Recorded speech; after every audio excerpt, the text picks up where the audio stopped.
Hello students, welcome to my YouTube channel can stream. Myself Pushpendra Dubey. दोस्तों, आज के इस वीडियो लेक्चर में हम कंडीशनल सेंटेंसेस को देखने वाले हैं। कंडीशनल सेंटेंसेस का मतलब क्या होता है? दोस्तों, कंडीशनल सेंटेंसेस का मतलब होता है कि वे वाक्य या फिर वे क्रियाएं जो होनी चाहिए थी लेकिन नहीं हुई। ऐसा कोई कार्य होता है हमारे जीवन में, हम कुछ ऐसी चीज़ों के बारे में बात करते हैं, चाहे हम अपने मित्रों से हों, रिश्तेदारों से हों या किसी सगे संबंधी से हों, कोई भी कार्य हो जिसके बारे में हम बात करते हैं कि वो कार्य हमें करना चाहिए था या वो कार्य होना था लेकिन वो कार्य नहीं हुआ। तो ऐसे सेंटेंसेस को बनाने के लिए हम जिस ग्रामर की स्ट्रक्चर का इस्तेमाल करते हैं उसे बोलते हैं कंडीशनल सेंटेंसेस। कंडीशनल सेंटेंसेस में मैं आपको एक वाक्य बोलता हूं कि यदि तुम मुझे आमंत्रित करते तो मैं तुम्हारे घर आता।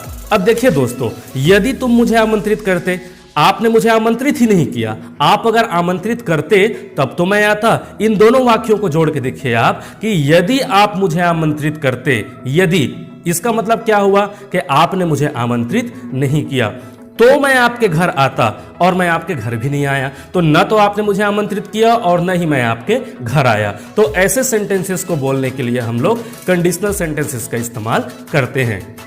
तो दोस्तों, कंडीशनल सेंटेंसेस में हमारा पहला भाग है हैड प्लस वर्ब का third form, would have plus verb का थर्ड फॉर्म। तो दोस्तों, इसमें हमको ध्यान क्या रखना है? इन वाक्यों में जो भी वर्ब के फॉर्म आएंगे वो वर्ब के थर्ड फॉर्म के रूप में आएंगे। ना तो इसमें वर्ब का फर्स्ट फॉर्म लगा सकते हैं हम और ना ही वर्ब का सेकंड फॉर्म लगा सकते हैं हम। हमें इसमें वर्ब का थर्ड फॉर्म ही लगाना पड़ेगा, प्रथम भाग में भी और द्वितीय भाग में भी। प्रथम और द्वितीय भाग कहने का मतलब है कि यदि आप मुझे आमंत्रित करते, ये हो गया आपका पहला भाग, तो मैं पार्टी में आता या फिर तो मैं घर आता, ये हो गया दूसरा भाग। तो दोनों वाक्यों में हमें हैड के बाद वर्ब का थर्ड फॉर्म लगाना है, वुड हैव के बाद वर्ब का थर्ड फॉर्म लगाना है। अब इसमें हमको ध्यान क्या रखना होगा दोस्तों? इन सेंटेंसेस में हमको ध्यान ये रखना पड़ेगा कि यदि हम चाहें तो पहले वाक्य में सब्जेक्ट का इस्तेमाल कर सकते हैं, लेकिन जब दूसरे वाक्य को हम बोलेंगे तो उसमें सब्जेक्ट का इस्तेमाल करें या ना करें, इससे कोई ज्यादा फर्क नहीं पड़ता। यदि आप मुझे आमंत्रित करते, तो मैं अपने बारे में ही बात कर रहा हूं यहां पे, ठीक है, तो मैं पार्टी में आता। तो दोस्तों, यहां पे फिर से मेरे बारे में ही बात हो रही है कि यदि आप मुझे आमंत्रित करते तो मैं पार्टी में आता। यहां पे मेरे ही बारे में बात हो रही है, मैं ही पार्टी में आमंत्रित होता और मैं ही पार्टी में जाता। तो आमंत्रण भी मुझे ही मिल रहा है और पार्टी में भी मैं ही जा रहा हूं। तो यदि दोनों जगह पे मेरी ही बातें हो रही हैं तो दोस्तों वहां पे आपको दूसरे वाक्य में सब्जेक्ट को लगाने की जरूरत नहीं होगी। लेकिन यदि किसी दूसरे व्यक्ति के बारे में अगर चर्चा हो रही है दूसरे वाक्य में, तो वहां पे आपको सब्जेक्ट का लगाना जरूरी हो जाता है।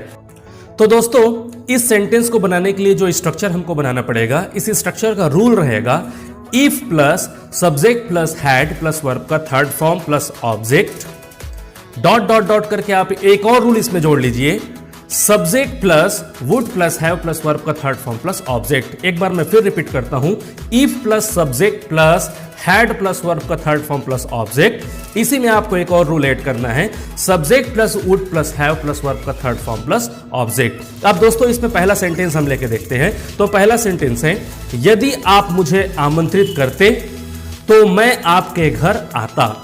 If you had invited me, if you had invited me, I would have come to your home.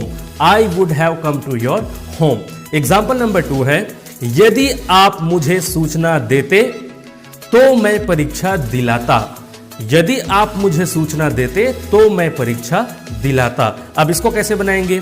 If you had informed me, verb का थर्ड फॉर्म मैंने आपको बोला था, if you had informed me, I would have appeared in exam. I would have appeared in exam. Rule के ऊपर आप देख लीजिए, रूल में आप अब सेंटेंसेस को मिला करके देखिए। जैसे ही आप रूल में सेंटेंसेस को मिलाएंगे आपको खुद ब खुद पता चल जाएगा, क्योंकि इसको पढ़ाने से पहले मैंने आपको टेंस पढ़ाया हुआ है। आप हमारे चैनल पे जाकर के प्लेलिस्ट में ग्रामर नाम का एक प्लेलिस्ट बना हुआ है, उसको आप जाके देखिए। आप टेंस बहुत अच्छे ढंग से सीख जाएंगे, कुछ और भी ग्रामर्स आपको मिल जाएंगे, सब्जेक्ट वर्ब और ऑब्जेक्ट क्या होते हैं ये भी उसमें आपको पता चल जाएगा। उसके बाद अगर आप इस कंडीशनल सेंटेंसेस को देख रहे हैं तो आपको कोई परेशानी नहीं होगी, आप बड़ी आसानी से कंडीशनल सेंटेंसेस को बना सकते हैं। तो दोस्तों, एग्जांपल नंबर 3 हम लेकर देखते हैं कि यदि आप मुझे वोट देते तो मैं चुनाव जीत जाता। यदि आप मुझे वोट देते तो मैं चुनाव जीत जाता। अब देखिए इसमें वर्ब क्या है, वोट देना। वोट का थर्ड फॉर्म क्या होता है, वोटेड। तो दोस्तों इसको सेंटेंस को स्ट्रक्चर में रख के देखते हैं। If you had voted me I would have won the election. दोस्तों इन्हीं सेंटेंसेस को आप एक और तरह से बना सकते हैं। इसमें आप इफ को हटा सकते हैं और केवल हैड को आप बाहर निकाल दीजिए और सब्जेक्ट को अंदर लेके चले जाइए। वर्ब का थर्ड फॉर्म अपने जगह ही रहेगा। आपको मैं नया रूल बता रहा हूं, जैसे कि अभी मैंने आपको रूल बताया था, if plus subject plus had plus verb का third form plus object dot dot dot करके subject plus would plus have plus verb का थर्ड फॉर्म प्लस ऑब्जेक्ट। लेकिन एक नया रूल मैं अभी आपको बता रहा हूं, इफ को आप हटा दीजिए और आप सिर्फ लगा दीजिए हैड।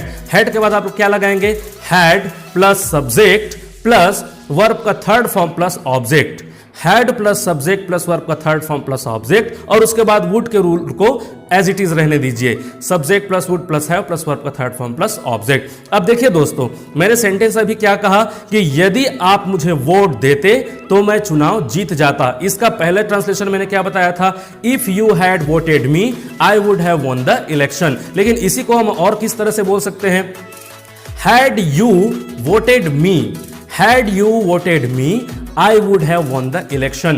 दोनों सेंटेंसेस एक जैसे हैं। इसमें हेल्पिंग वर्ब जो है हैड वो बाहर निकल गया है, तो इसमें आप ये मत सोचिएगा कि हेल्पिंग वर्ब बाहर निकल जाने से कोई सेंटेंस इंट्रोगेटिव हो जाता है तो ये सेंटेंस भी इंट्रोगेटिव हो जाएगा। दोस्तों कंडीशनल सेंटेंसेस का रूल थोड़ा सा अलग होता है। इसमें आप हेल्पिंग वर्ब को बाहर निकाल देते हैं तो भी सेंटेंस इंट्रोगेटिव नहीं बनता। तो आप कुछ भी बोलिए, if you had voted me I would have won the election या फिर had you voted me I would have won the election, दोनों अपनी जगह पर सही हैं। इस तरह से हम लोगों ने कंडीशनल सेंटेंसेस के फर्स्ट पार्ट को कंप्लीट कर लिया। अब हम देखते हैं सेकंड पार्ट को।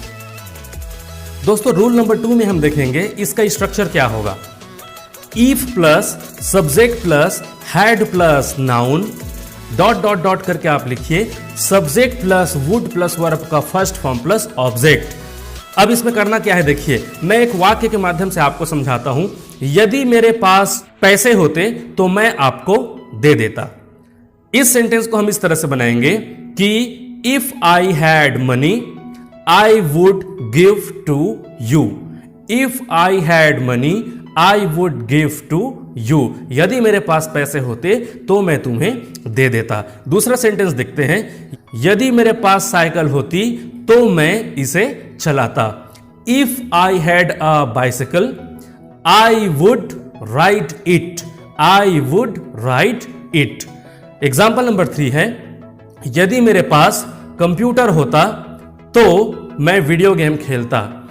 If I had computer I would play video game on it. On it भी कर सकते हैं, इन इट भी कर सकते हैं। इस तरह से हमने पार्ट 2 को भी कंप्लीट कर लिया। अब हम देखते हैं पार्ट 3 को। रूल नंबर 3 है हमारा, if plus subject plus verb का second form plus object dot dot dot कर लीजिए और एक और रूल जोड़ दीजिए, subject plus would slash could slash might slash या फिर प्लस वर्ब का फर्स्ट फॉर्म प्लस ऑब्जेक्ट। अब देखिए दोस्तों इसका एग्जाम्पल क्या बनेगा। एग्जाम्पल है हमारा, यदि मैंने प्रयास किया तो मैं परीक्षा में पास हो जाऊंगा। अब देखिए दोस्तों ये अनरियल पास्ट को शो कर रहा है। अनरियल कहने का मतलब इसमें ऐसा लग रहा है कि ये भूतकाल जैसा वाक्य है, किया। ये शब्द किस में आते हैं, पास्ट टेंस में आते हैं। तो आपको देखने में पहली बार में लग सकता है कि ये कोई पास्ट टेंस का वाक्य है, लेकिन दोस्तों ये पास्ट टेंस का वाक्य नहीं है, ये वर्तमान काल का वाक्य है, प्रेजेंट टेंस का वाक्य है और ये कंडीशनल सेंटेंस है। इसमें यदि लगा हुआ है, इस बात पे आप ध्यान दीजिएगा। यदि मैंने प्रयास किया तो मैं परीक्षा में पास हो जाऊंगा। अगर कोई चीज निश्चित है, कोई चीज को आप निश्चित रूप से कर सकते हैं तो उसमें आप वुड लगाएंगे। तो इस सेंटेंस को आप कैसे बनाएंगे, इफ आई ट्राइड अगेन, अगर मैंने फिर से प्रयत्न किया या फिर प्रयास किया तो मैं परीक्षा पास कर लूंगा। I would pass in exam. देखिए सेंटेंस को फिर से सुनिए, इफ आई ट्राइड अगेन, इसमें वर्ब का सेकंड फॉर्म लगा रहे हैं हम ट्राई में। If I tried again I would pass in exam. यह हो गया निश्चितता को दर्शाने के लिए वुड का इस्तेमाल। अब इसी सेंटेंस को आप कुड में बना के देखिए। तो कुड में आप कैसे बनाएंगे, if I tried again I could pass in exam. अगर मैंने प्रयास किया या फिर अगर मैंने पुनः प्रयास किया तो मैं परीक्षा में पास हो सकता हूं, पास हो सकता हूं। इसमें आप एबिलिटी को दर्शा रहे हैं, योग्यता को। पहले वाले में आपने निश्चितता को दर्शाया वुड में, और कुड में आप योग्यता को दर्शा रहे हैं। इसमें आपने कहा कि यदि मैंने पुनः प्रयत्न किया, if I tried again I could pass in exam. अब देखिए दोस्तों, तीसरा माइट का इस्तेमाल करते हैं। यदि मैंने पुनः प्रयास किया तो मैं परीक्षा में पास हो सकता हूं, इसमें एक संभावना है। या फिर इसको मैं दूसरे वाक्यों में भी बोल सकता हूं कि यदि मैंने पुनः प्रयत्न किया तो मैं परीक्षा में पास हो जाऊं, इसकी संभावना है। अब इसको आप कैसे बोलेंगे? If I tried again I might pass in exam. If I tried again I might pass in exam. इस तरह से हमने रूल नंबर 3 को भी कंप्लीट कर लिया। अब दोस्तों रूल नंबर 4 की बारी है। इसको आप कंडीशनल के रूप में ले लीजिए या फिर एक सामान्य सेंटेंस क्लॉज के रूप में ले लीजिए। अब इस सेंटेंस नंबर 4 को या फिर रूल नंबर 4 को मैं आपको बताने जा रहा हूं। दोस्तों रूल नंबर 4 में हम कोई रूल नहीं बनाएंगे, बल्कि हम एक प्रेजेंट क्लॉज को और एक फ्यूचर क्लॉज को जोड़ के देखेंगे। प्रेजेंट क्लॉज और फ्यूचर क्लॉज होता क्या है, इसमें आप रूल के माध्यम से मत समझिए, मैं आपको वाक्यों के माध्यम से समझाता हूं। जैसे मैंने आपको एक एग्जाम्पल अभी दिया, मैं आपको कहता हूं कि यदि तुम बिलासपुर जाओगे तो किताब लाओगे। यदि तुम बिलासपुर जाओगे तो किताब लाओगे। अब देखिए दोस्तों, दोनों सेंटेंस ऐसे लग रहा है कि दोनों फ्यूचर टेंस में है।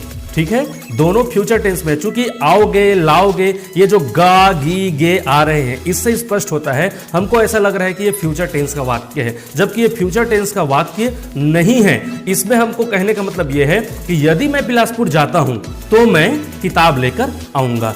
यही तो कहने का मतलब है ना। इस सेंटेंस को आप दो प्रकार से बोल के देखिए कि यदि मैं बिलासपुर जाऊंगा तो किताब लाऊंगा। इसको आप ऐसे भी तो बोल सकते हैं, यदि मैं बिलासपुर जाता हूं तो वहां से किताब लाऊंगा। मतलब अगर आप जाते हैं तो आप वहां से लेके आएंगे, अभी तक आप गए नहीं हैं। तो ऐसे वाक्यों में दोस्तों एक भाग को प्रेजेंट टेंस में रखना पड़ता है और दूसरे भाग को फ्यूचर टेंस में रखना पड़ता है, और दोनों के दोनों वाक्यों को आप सिंपल में रखिए। तो एग्जाम्पल नंबर 1 मैं आपको पहला देता हूं। एग्जाम्पल नंबर 1 है मेरा कि यदि मैं स्कूल जाऊंगा तो किताबें पढ़ूंगा। यह हमारा सेंटेंस है, फ्यूचर टेंस जैसा लग रहा है, लेकिन इसमें से कोई एक भाग प्रेजेंट टेंस में है और कोई एक भाग फ्यूचर टेंस में है। इसको दूसरे ढंग से आप बोल के देखिए, यदि मैं स्कूल जाता हूं तो किताब पढ़ूंगा। ठीक है, स्पष्ट हो गया। तो इसमें से एक भाग को आप प्रेजेंट सिंपल में बनाइए, दूसरे भाग को आप फ्यूचर टेंस में बनाइए। फ्यूचर सिंपल में तो आप कैसे बनाएंगे? If I go to school, will मत लगाइएगा नहीं तो फिर से फ्यूचर हो जाएगा। If I go to school I will read books. अगर मैं स्कूल जाता हूं तो किताबें पढ़ूंगा। दूसरा एग्जाम्पल है, यदि मैं पैसे कमाऊंगा तो नया मोबाइल फोन खरीदूंगा। अब देखिए इसको दूसरे वाक्य में बोल के, यदि मैं पैसे कमाता हूं तो नया मोबाइल फोन खरीदूंगा। If I earn money I will buy a new cell phone या फिर a new mobile phone. Example number 3 है, यदि तुम वजन घटाना चाहते हो तो तुम्हें कम खाना चाहिए। अब देखिए दोस्तों, इसमें चाहिए आ गया एक तरफ और दूसरा तरफ चाहते हो। यदि तुम वजन घटाना चाहते हो और दूसरी तरफ आ गया चाहिए। अब इसमें आप सोचेंगे कि इसमें कौन वर्तमान है और कौन भविष्य है, तो इसमें वर्तमान और भविष्य सोचने की आपको जरूरत नहीं है।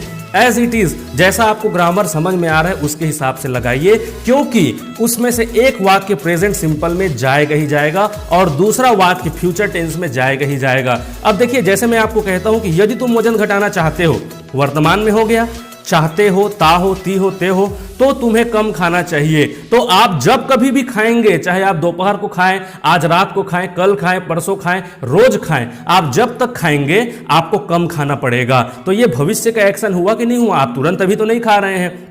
आपको कम खाना चाहिए का मतलब इतना ही है कि आप जब कभी भी खाएंगे आपको कम खाना चाहिए। तो एक वाक्य आपका प्रेजेंट टेंस में हो गया और दूसरा वाक्य आपका फ्यूचर टेंस में हो गया। तो इस तरह से सेंटेंस बना कि यदि आप वजन घटाना चाहते हैं तो आपको कम खाना चाहिए। एक सेंटेंस प्रेजेंट टेंस में हो गया पहला वाला, और दूसरा सेंटेंस आपका होगा फ्यूचर टेंस में। तो इसको कैसे बनाएंगे? If you want to lose weight you should eat less.